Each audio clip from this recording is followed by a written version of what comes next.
ఇప్పుడు మీరు వెళ్ళి రాఖీ కడుతుంటే పార్టీలో మీకు ఎప్పుడు కూడా అది విమర్శ రాలేదు? వచ్చింది. అంటే పార్టీ వాళ్ళు ఏమనలే పాపము, కాంగ్రెస్ వాళ్ళు ఎప్పుడు ఏమనలే, టీఆర్ఎస్ వాళ్ళు బాగా ఇబ్బందికరమైనటువంటి, అంటే వాళ్ళకు మానవ సంబంధాలు కూడా ఒక వేరే టైప్ సంబంధాలు కనబడతాయి వాళ్ళకు.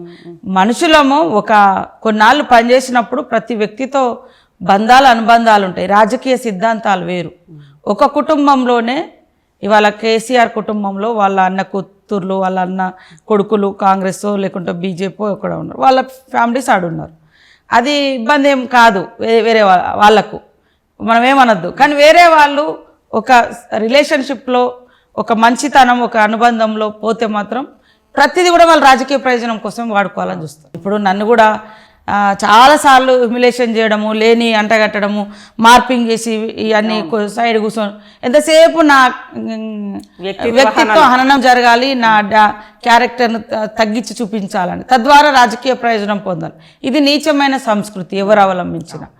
ఎప్పుడు కూడా వ్యక్తిగత విలువలు వ్యక్తిగతం ఉంటుంది. ఒకవేళ తప్పు జరిగితే ఈ తప్పులు ఇది అని ప్రశ్నించవచ్చు, కానీ మరీ లేనిది సృష్టించి లేనిది క్రియేట్ చేసి పెట్టాల్సినంత దౌర్భాగ్యమైన. సో నేను కూడా లాస్ట్ 2 times నుంచి పోవట్లే, వాస్తవానికి పోయి కట్టట్లేదు రాకి.